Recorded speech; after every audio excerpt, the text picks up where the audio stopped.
Hi everyone, I'm Mara Webster with SAG-AFTRA Foundation, and we are here today for another one of our conversations at home. I do want to continue reminding everyone that we are continuing to raise money for our COVID-19 fund, which is supporting SAG-AFTRA members who are currently out of work due to all the film and television productions being closed at the moment. So please check out the link beneath this video and consider supporting if you're able to in any way.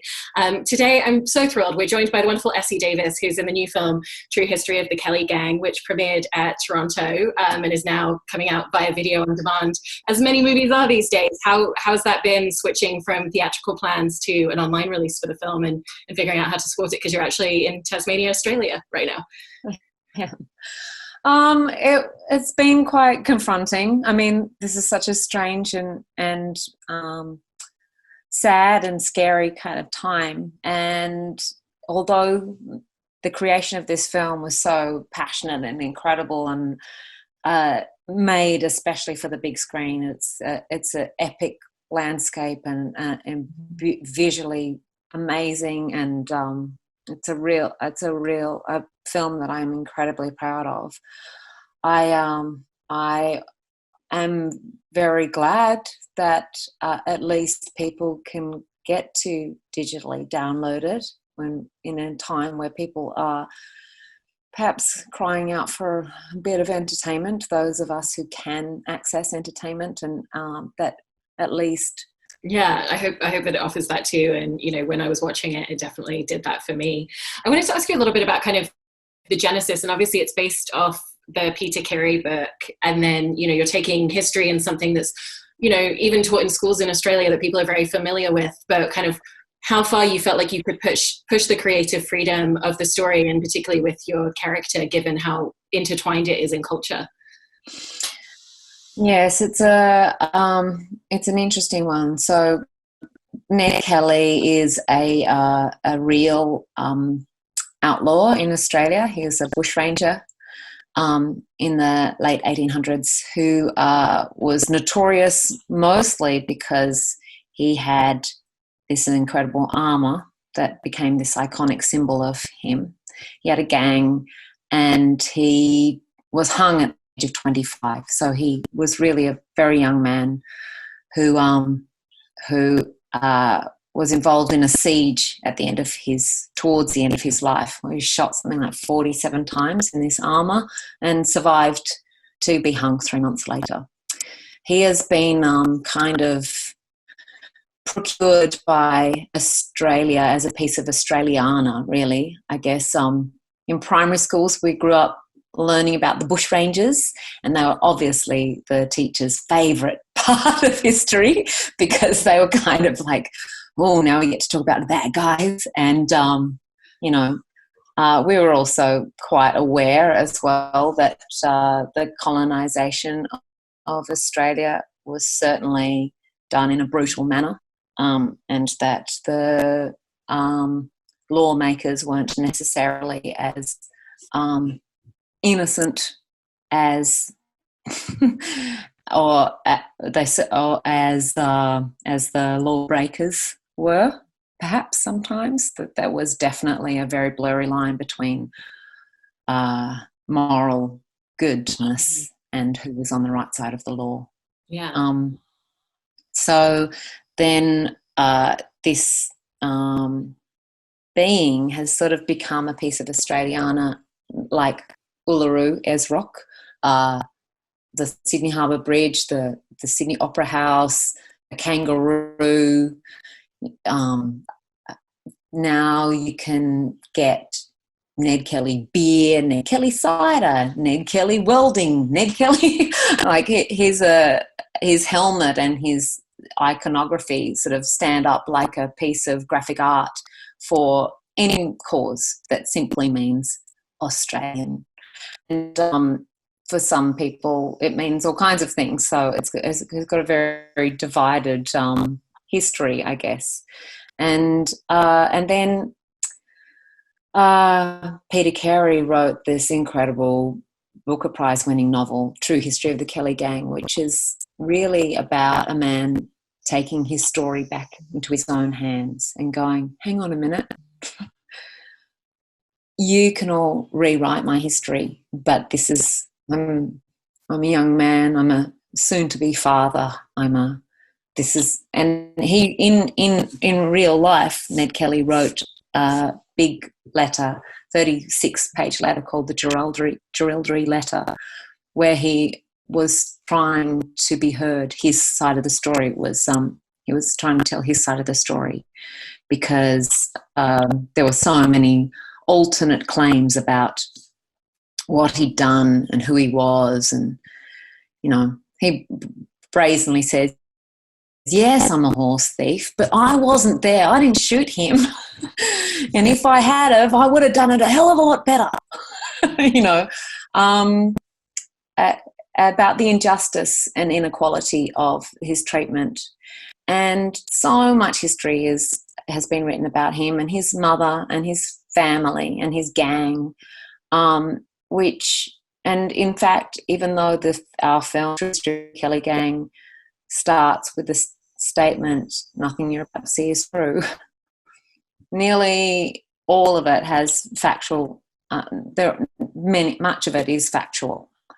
But it's all about what is the truth, what is fact, what is embroidered, and what is, whose side of my story are you listening to? And this was a young man who could have been a prime minister, charismatic, well thought out.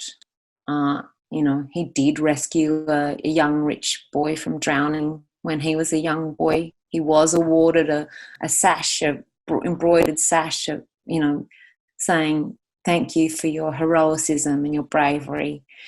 And it's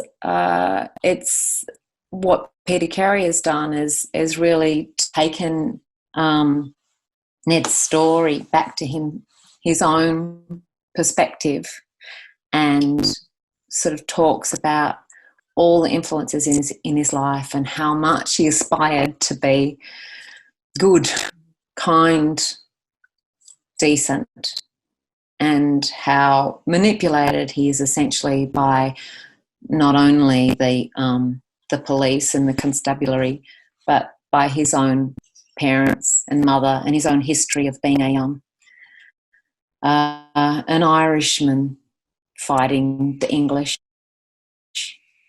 and the history of England versus Ireland, and the need for his family to stand up against essentially their generations long oppression. Yeah. So it's a long answer.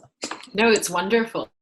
And I think it's so great. I wanted to talk a little bit about the preparation that you did for the role, and just, George McKay was saying how Justin Kurzel, who's the film's director, kind of gave him almost a to-do list. It was like, you're going to learn to ride horses, you're going to learn to build a fence, and, really inhabiting that physical side. And I was curious what that looked like for you, and if you had any sort of similar concept, because, the whole family were just living out in the middle of nowhere and having to be very manual in order to get everything done literally every day of their lives. So what did that process look like for you? Again, yeah, Justin Kurzel has an incredible way of working, and he usually gives each of his actors like a manifesto of things to do, to watch, to listen to taste, to wear, to explore, to try, to learn, to physical shape, to get into the attitude of sportsman that he wants to see in that character. I had an incredible journey in creating this role. And, I watched a lot of women's bare fist fighting, and weigh-ins, and a lot of Patti Smith interviews and documentaries and concerts, and we were all in training in our own way physically to get into this kind of state of pure strength and starvation, to look like we were living on that land where there is nothing and you are working, pregnant, ploughing, chopping wood, lifting, and Ellen Kelly is a survivor. And we had the boys had to pick up an instrument, become a band, and they had to write a set of punk music to perform at a live music venue in Melbourne before filming started. And I was also meant to be a part of that, but I ended up filming something else until 1 week before. So I came in at the last minute into this band. But Ben Corbett, who plays Red Kelly, he is a punk musician. He has a beautiful couple of bands, and one of his is called 6 Foot Hick. He does this extraordinary self-flagellating jiu-jitsu style punk performance rock music dance that he was teaching George and Orlando and I as the boys were thrashing out their electric guitars, putting on their frocks every day in rehearsals and writing songs inspired by the film, but nothing to do with inspired by the story, but nothing to do with the film themselves. And when they performed at this venue, the songs they wrote were extraordinary. They put on their frocks. The crowd, 300 people, no idea who this particular band had a fake history as well. So they'd gone to see this punk band, and the boys just pulled out all stops, did this extraordinary performance with Ben and I thrash dancing in the middle of the audience. And it was such an incredibly unifying and bonding experience that immediately going into film the following week meant we were a family, they were a gang, we were together.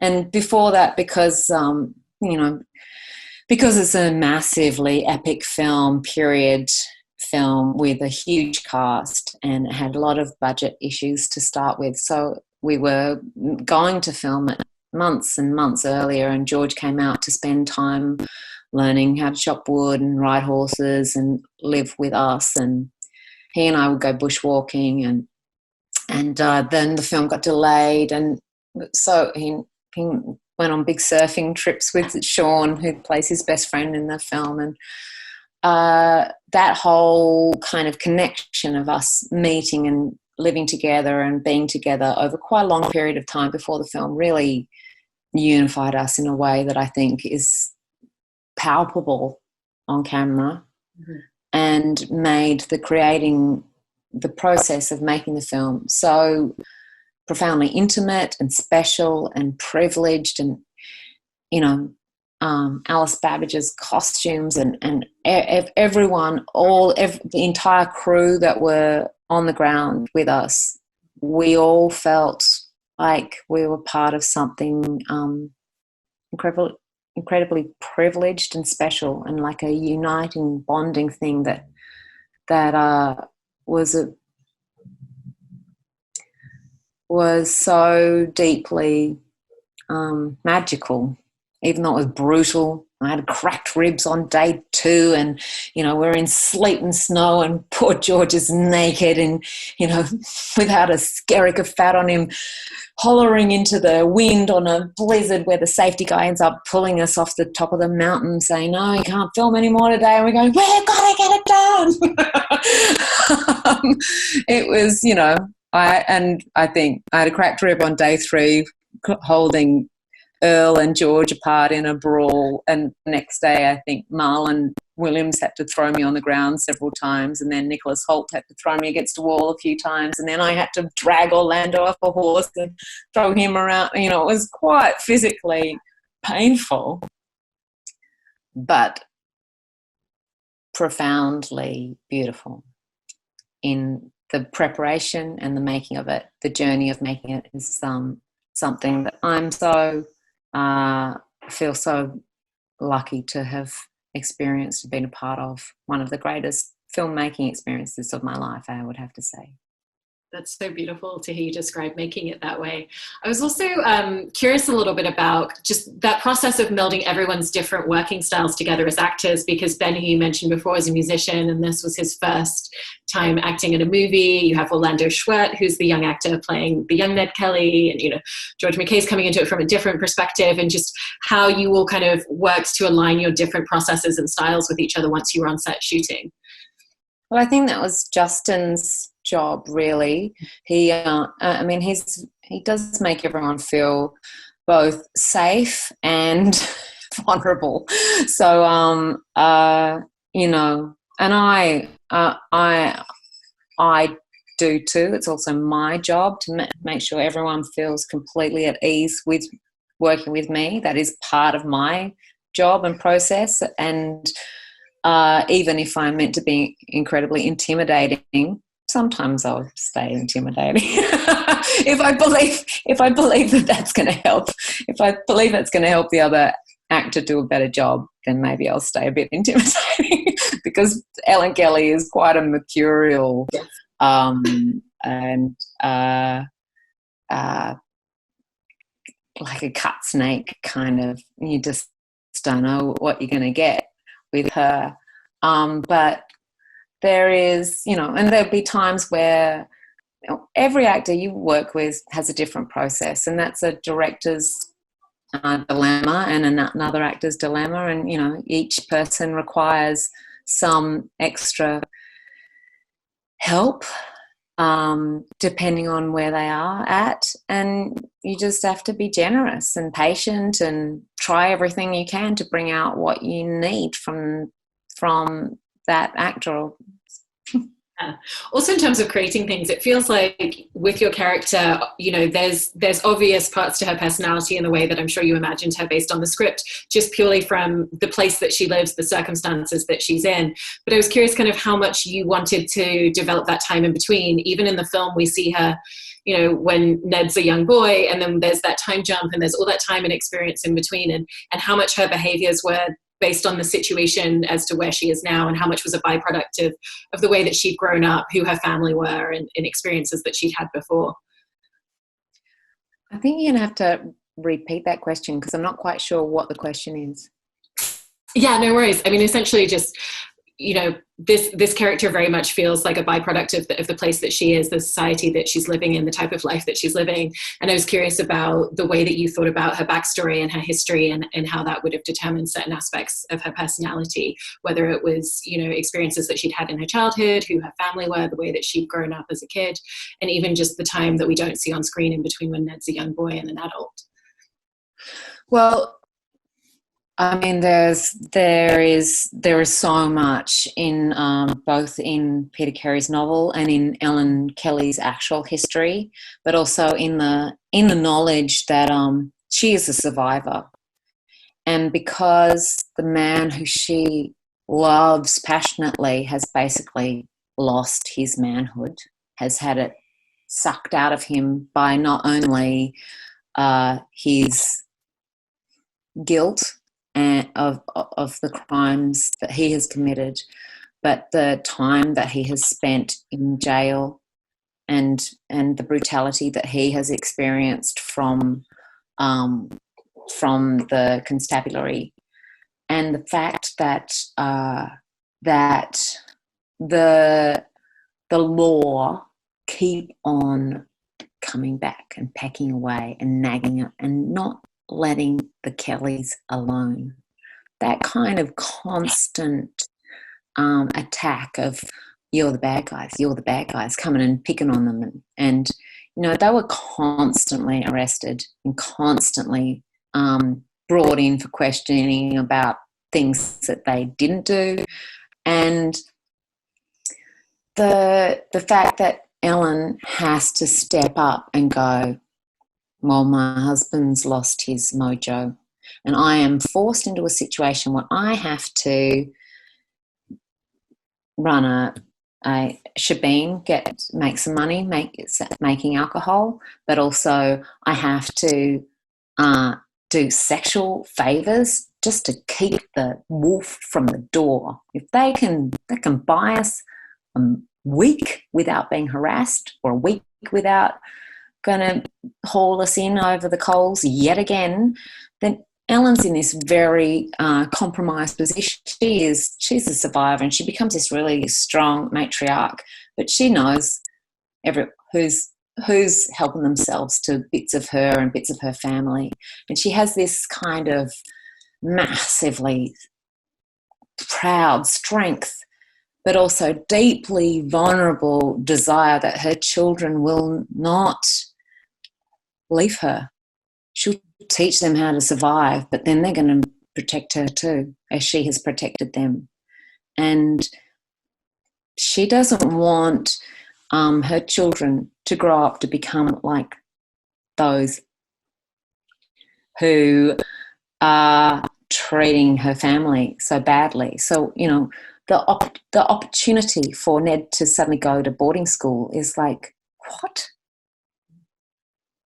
Why would I want one of my children to grow up to be like you? I love that kind of, and in reality as well, she did marry George King, who was an American, who was the same age as her son Ned. She went on, had 3 more children with him. She lived till she was like 91. She outlived most of her children. She had lots of them. She was a notoriously brilliant horse rider. And I think, well, if you're going to marry someone who's the same age as your oldest son and go on and have a few more children, you're a pretty sexy woman. Or, you know, there's got to be something attractive about you. And, you know, to have that kind of survival in that harsh a world,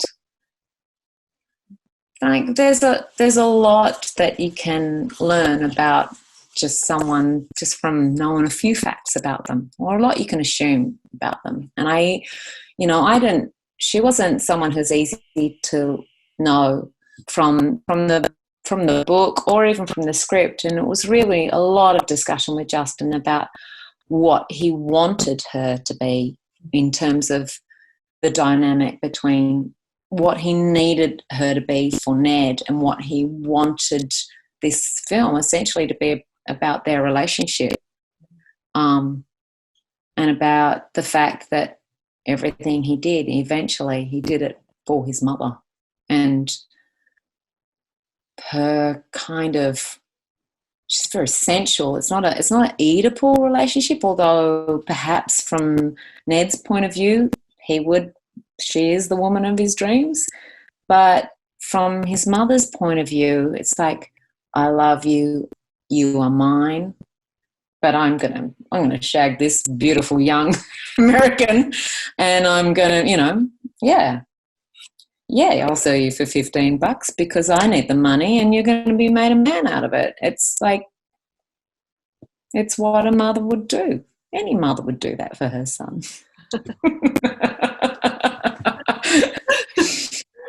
I also wanted to ask you a little bit about the physical spaces in which you shot the film, because I know that you were filming in certain locations that were places that Ned had lived or kind of spent time in his life, and even you got to film scenes in the actual space where his mother had been held at one point, and how that really helped you to inhabit your character.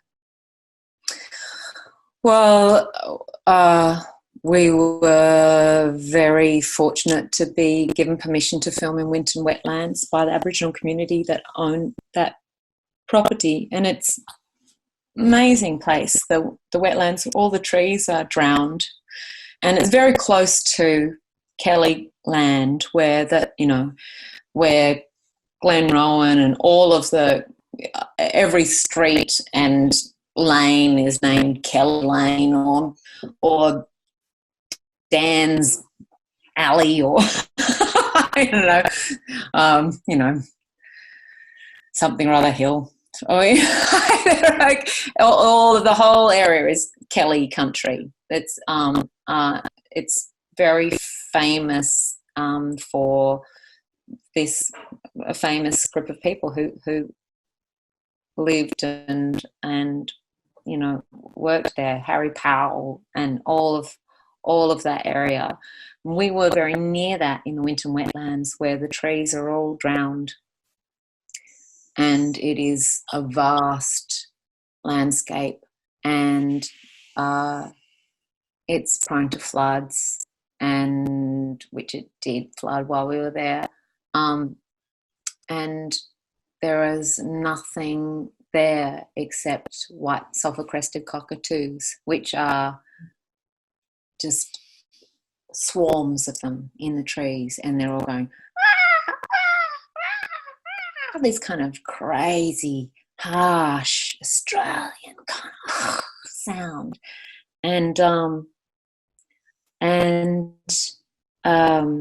because of budgetary restrictions as well, and because Justin's such an incredible problem solver, he's like, well, if we can't build period accurate wooden huts, like, let's make this film as if we're inside Ned Kelly's helmet. And what if the prison cell is a train carriage? What if we're doing it in shipping containers? What if the hut is corrugated iron? And, all of a sudden you have the Monitor, the ship that is Ned's inspiration for his armour, is this corrugated boat in the middle of the Winton wetlands. And it's like, Noah's Ark waiting to be filled and float away, only it can't float. It's just a holy vessel. And then and then when it rains, you're ankle deep in mud and slush, and you're going into this tiny, cold little hut with 12 people all sitting around trying to eat possum stew. And it's everything has a massive effect on how you are making a film. And then, in Marysville, we were filming on top of the mountain, and Marysville had been burnt out completely by bushfires not that long ago. And then in total sleet and snow, the boys are on the top in absolutely freezing, without any clothes on, having their little opium pipes and inspiring their army to join them against the British. And then to film in the Melbourne jail, where Alan was held prisoner for over 3 years, and Ned was hung there. I was in her cell while I was waiting to shoot the scene with George in Ned's cell before we shot the hanging. And it's desperately sad. It's a freezing grey stone prison where you can hear everything. There's a hole in the wall for your window up high. It's cold. It's brutal. And you can just feel the sadness in there, and how amazing it was that he tried to bargain to get his mother out of jail, and that she had to listen to him being hung. And it's not a huge building. Things are quite close together. And it was really deeply moving, and I feel like we were showing the best of the Kellys, really. I feel like I felt really like I'm on their side, in spite of how horrendous a situation and the horrors that he in himself inflicted, let alone endured. I feel really sad for them. Yeah, and given all those obstacles just in filming it, was there one particular scene for you that you felt was the most challenging for you to do personally? They were all challenging. And many of them aren't even in the film. we had a lot. We could have made, Justin could have made an entire series. We could have made a 7-hour movie out of what we shot. It was really all quite beautiful and amazing. But, you know, the swiftness of movie telling, and also the punk nature of the story, and how brave it is in terms of its weight. The storytelling is, it required a lot of removal of information. The most challenging, I don't know. They're all challenging in their way, but they all had great joy or pain attached to them. I think we, like Nicholas and I, had the scene where he rapes me in the cell. We had to choreograph, and we spent one Sunday, his first Sunday, just to write, choreographing a rape together, and it was all one shot, and it only half of it is in the film, because it continues on and becomes a huge close-up with Nicholas behind me. That was quite, it had to be choreographed quite cleverly to be brutal, to be, you know, to go, well, to be realistic enough to go, if I'm going to fight for my for my body right now, I can do a lot of damage. We're all going to do a lot of damage to each other. So it had to be believable and also filmic, as well as not explicit. Mm-hmm.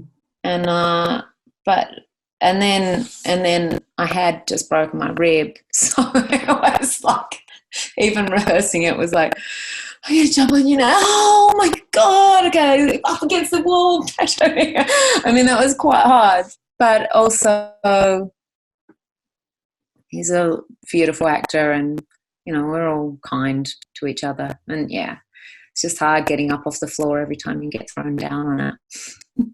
Yeah.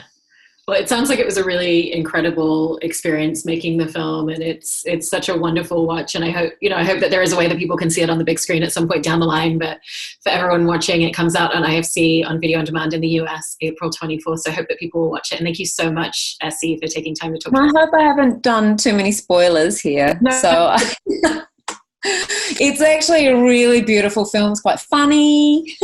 There's lots of funny bits in it. It's quite romantic sometimes, and it's certainly worth watching. I hope everyone enjoys it.